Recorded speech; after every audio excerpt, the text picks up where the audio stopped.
Habari gani Mwanakeo TV, kama ni mara yako ya kwanza tafadhali subscribe na turn on notification. Iran ya hapa kulipa kisasi kuuawa kwa Larijani.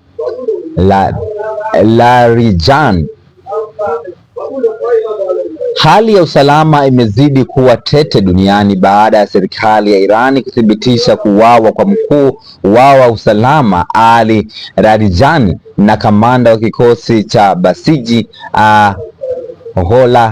Ghoraleza Solomon katika mashambulizi ya anga iliyofanywa na Israel. Mauaji hayo yanatajwa na Israel kama pigo kubwa zaidi kwa Irani tangu kuanza kwa mgogoro huo Februari 28 mwaka 2026 uliogharimu maisha ya kiongozi mkuu Ayatollah Khamenei. Baraza Kuu la Usalama la Taifa la Irani limethibitisha kuwa Larijani ameuawa akiwa pamoja na mwanaye, msaidizi wake na naibu mkuu wa usalama Alireza Bait. Kupitia shirika la habari la Meki, baraza hilo limetaja Larijani kama shahidi aliyefikia kilele cha ndoto yake ya kuitumikia mapinduzi ya Kiislamu. Waziri wa ulinzi wa Israel Katz amesema operesheni hiyo ni sehemu ya kampeni endelevu ya kuangamiza uongozi wa Irani na kudhoofisha utawala huo. Waziri Mkuu Benjamin Netanyahu katika video aliyotuma leo amemwita Larijani bosi wa genge la wahalifu, akisisitiza kuwa lengo la Israel ni kuwapa wa Irani fursa ya kuipindua utawala huo uliopo.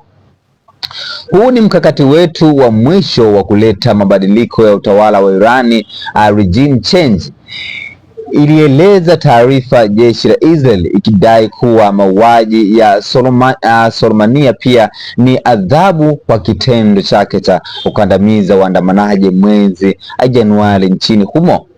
Mkuu wa jeshi la Irani Amir Hatami amesisitiza kutoa jibu la majuto kwa Marekani na Israel kwa wakati na mahali mwafaka.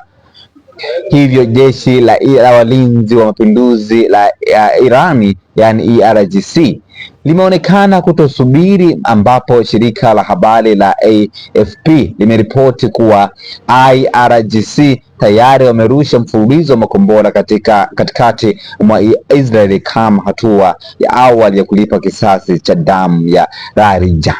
Una maoni gani kwa hili ambalo linaendelea katika mapigano ambayo yanaendelea katika nchi ya Israel pamoja na Irani, ambapo mkuu wa usalama wa Irani ameuawa siku ya hapo jana? Jina langu Diokeo TV, tafadhali shusha maoni yako katika sehemu ya comment section. Jina langu Diokeo TV, tunakutujua katika masuala ya kisiasa. Bye bye.